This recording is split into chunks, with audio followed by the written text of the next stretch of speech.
Kita berjumpa kembali dalam program Impact bersama saya Peter Gonta. Tamu kita kali ini adalah seorang tokoh yang lahir dan besar di daerah sampai beberapa tahun yang lalu. Namanya mungkin hanya dikenal oleh orang dari daerah asalnya, Bilitung Timur, atau mungkin juga dikatakan Babel kata orang, Bangka Belitung. Maklum saja sang tokoh pernah menjadi anggota DPRD dan bupati di daerah tersebut. Juga pernah menjadi anggota DPR dari Golkar.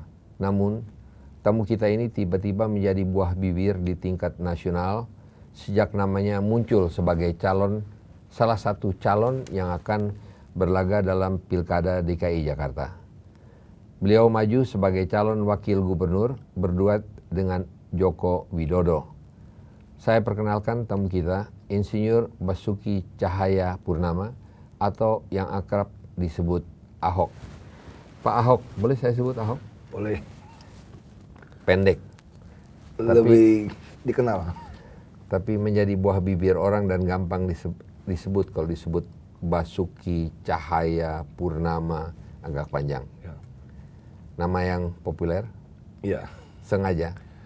Itu memang panggilan setiap orang turunan Tionghoa kan dikasih nama Tionghoa. Jadi kalau nama asli Tionghoa saya itu saya marga Chung. Dan biasanya tengah itu ada nama lagi. Chung Wasi. Chung Wan Xie. Itu bahasa Mandarin. Kalau dalam dialek Hakka itu baca itu Chung Ban Hok. Jadi Hok saya itu bukan Hoknya hoki, tapi Hoknya sekolah, belajar. Jadi itu panggilan dari kecil ya panggilnya Ahok. Baik, tadi sebelum kita mulai, kalau kita melihat subtitle atau di bawah caption daripada siapa yang akan diinterview, di situ disebutkan calon wakil gubernur DKI. Pada saat itu Pak Ahok mengatakan, wah ini salah nih karena belum calon. Belum calon? Ya, secara undang-undang kita masih bakal calon. Kalau sudah jadi calon itu setelah ditetapkan tanggal 12 Mei ini oleh KPUD DKI. Baru sebagai calon. Persyaratan apa yang masih perlu dipenuhi? Semua sudah selesai. Yang terakhir adalah tes kesehatan tanggal 9 kemarin, hari Senin. Kenapa baru tanggal 12? Mungkin mereka perlu menunggu hasil tes kesehatan mungkin saya kira. Pak Ahok, saya sudah terus terang aja berkenal dengan Pak Ahok beberapa waktu yang lalu. Ya. Dan saya mengenal Pak Ahok pada saat Pak Sutioso mencalonkan diri sebagai Presiden Republik Indonesia. Pada saat itu Pak Ahok adalah sebagai salah satu anggota kampanye, tim kampanye Pak Sutioso. Dan pada saat itu kalau tidak salah juga menjadi bagian keuangan di situ. Apa pembelajaran pada saat Pak Sutioso? Ya, jadi ibaratnya seperti 10 tahun pengalaman sukses dan gagalnya atau yang belum dilaksanakan oleh Bang Yos di DKI itu menjadi 1 tahun kuliahnya MBA-nya saya. Jadi semua kelebihan, kekurangan yang terjadi masa Bang Yos itu tiap hari didiskusikan. Dan saya bukan tim kampanye sebetulnya. Saya adalah orang yang bertugas, ditugaskan Bang Yos untuk mengaudit semua proposal pencitraan yang masuk, termasuk pemakaian keuangan yang harus saya kendalikan supaya tidak terjadi pemborosan. Sehingga saya cukup beruntung, hampir semua proposal, semua pencitraan harus lewat saya setujui baru bisa dikeluarkan, diizinkan. Itu merupakan bagian daripada pengalaman yang ditimba pada saat itu, dipakai sekarang? Untuk pencalonan wakil gubernur ini sangat menolong akhirnya gitu. Nah, karena banyak orang mengira kami dari daerah tidak mengerti tentang Jakarta. Kalau bicara tinggal di Jakarta, banyak orang tinggal di Jakarta 30 tahun, mau 50 tahun juga belum tentu mengerti. Nah, saya termasuk yang beruntung, saya dari kecil sudah ke Jakarta. Malahan pertama kali belajar ucapin kata pertama, karena terlambat berbicara, umur 4 tahun itu adalah kata becak. Bapak saya punya rumah 2 di Kalibaru Timur, di belakang Senen. 1 dihibahkan untuk Pemkab Belitung, untuk jadi mes sampai sekarang. Nah, kemudian 1 itu dijual. Nah, saya belajar bicara becak, terus saya sekolah SMA, S1, S2, bekerja. melayani di yayasan sosial sampai menikah di Jakarta. Nah, ditambah dengan Umur berapa? saya Juni ini akan berumur 46 tahun. Jadi Berapa saya tahun di Jakarta? 31 tahun di Jakarta saya. Jadi pertanyaan saya sekarang, Pak Ahok tadi mengatakan orang 40-50 tahun aja di Jakarta belum ngerti Jakarta. Kok Ahok udah ngerti? Nah, saya kebetulan beruntung karena membantu Bang Yos itu. Jadi saya bisa mengerti kenapa busway dipilih, kenapa bisa ada banjir, kenapa ada genangan, kenapa ada mesti membuat kanal banjir timur. Karena di situ kan ada Cakung Drain, ada kanal banjir barat, di situ ada Cengkareng Drain. Nah, kenapa butuhnya dam? Nah, kebetulan saya juga tinggal di daerah Pluit. Daerah Pluit itu hari ini orang bilang Pantai Mutiara banjir, sudah tidak banjir karena kita bisa membangun dam. Bangun suatu folder, kita pakai pompa. Jakarta kita sudah sadar juga kenapa banyak genangan, karena sungai utama tuh lebih tinggi daripada sungai sekunder dan tersier. Dan sungai utama itu kan dikelola oleh Kementerian PU. Nah, ini selalu dibutuhkan sebuah kerjasama, koordinasi dalam menyelesaikan itu. Program-program semua bagus.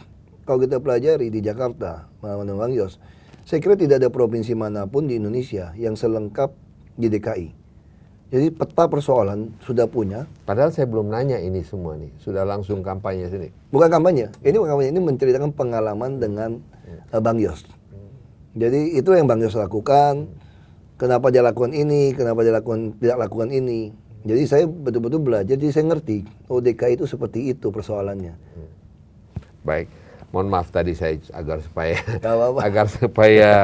agak seru aja dikit. Iya. Saya nanya. Tapi akan saya tanyakan, kita akan tanya mengenai struktur pembangunan kota DKI nanti kepada Pak Ahok. Tadi ada teman Pak Ahok yang datang ke sini mengatakan Pak Ahok ini adalah keturunan Tionghoa. Dan Pak Ahok sendiri mengatakan namanya Zhong Wanjie. Jie. Kemudian juga mengatakan Pak Ahok nih sebetulnya orang beragama Kristen. Ya. Kemudian mencalonkan diri sebagai wakil gubernur. Katanya kawan kita itu ayat-ayatnya untuk jadi gubernur belum ada. Tapi ayat untuk jadi wakil gubernur sudah ada. Sudah bisa, nggak jadi masalah. Saya kira itu selalu kita terjebak dengan, setelah kita reformasi kita terjebak. Seolah-olah negara ini, bangsa kita dikotak-kotak oleh suku, agama, dan ras. Nah, waktu saya memulai di Belitung Timur juga sama. Karena tempatnya 93% Muslim dan setengahnya Masyumi. Orang juga mengatakan nggak mungkin jadi bupati. Tapi saya katakan sebetulnya rakyat itu jauh lebih mengerti membedakan mana imam, mana kepala daerah sebetulnya. Nah, jadi otomatis ketika mereka mengerti, mereka sebetulnya sedang mencari, masyarakat kita sedang mencari karakter yang teruji. Ini seperti teorinya Presiden ke-16 Amerika, Abraham Lincoln. Abraham Lincoln mengatakan kalau Anda mau menguji karakter sejati seseorang, Anda harus kasih dia kekuasaan. Nah, hari ini setelah kita reformasi, tiba-tiba kalau Anda ingin menguji karakter sejati seseorang, kasih dia kekuasaan. Jadi masyarakat walaupun belum pernah mendengar teori itu atau membaca, mereka itu mengerti. Hari ini masyarakat bilang apa? Nah, sudahlah, siapapun mau jadi pejabat pasti baik-baik sama kami. Tapi kalau sudah selesai lupa sama kami. Yang berubah nasib katanya menjanjikan perubahan nasib untuk kami lebih baik. Lebih bisa sekolah lebih lama, lebih sehat, dan dompet lebih penuh. Nyatanya yang lebih sehat, lebih penuh, lebih cerdas itu hanya pejabat yang jadi dan keluarganya. Rakyat ya sama saja. Karena situasi seperti ini, saya memulaikan di DPRD tingkat 2. Mereka bisa melihat saya berbeda, lalu masyarakat yang minta saya jadi bupati. Malah saya tidak memakai jadwal kampanye KPUD. Banyak yang macam-macam mengatakan, tapi masyarakat juga bela. Misalnya contoh begini, ada pemimpin agama yang mayoritas yang mengatakan jangan pilih Ahok gitu. Ahok ini kan kafir gitu ya, nggak ada ayatnya lah. Harus jangan menjadikan Nasrani, Yahudi jadi pemimpinmu. Tapi ada pembela yang dari kalangan guru agama juga mengatakan Ahok ini memenuhi 4 kriteria pemimpin yang disyaratkan oleh Nabi Muhammad. Dia harus istilahnya bahasa itu sidik, fatona, tablik, amanah gitu ya. Dia mesti jujur, cerdas, amanah, dan adil. Nah, katanya umat kebanyakan mayoritas akan lebih sejahtera kalau dipimpin dari orang yang memenuhi 4 kriteria yang disyaratkan oleh Nabi Muhammad, daripada dipimpin dari orang yang dapat hidayah tapi tidak memenuhi syarat itu. Nah, persoalan hidayah kan milik Allah. Ahok ini kan belum dapat hidayah, tapi dia sudah Islam gitu.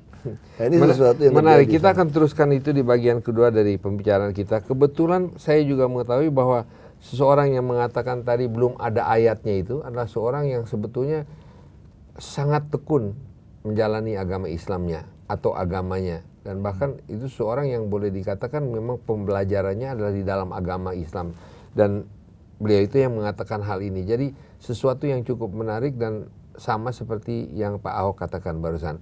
Tapi kita jeda sebentar, kita teruskan di bagian kedua dari pembicaraan atau pertemuan kita bersama dengan Pak Ahok. Pemirsa, kita masih akan melanjutkan perbincangan dengan Pak Ahok, sosok muda yang penuh semangat, di segmen berikutnya. Anda juga bisa menyaksikan acara ini di web di www.berita1.tv atau www.berita1.com. Kita akan kembali bersama Anda setelah beberapa pesan berikut ini.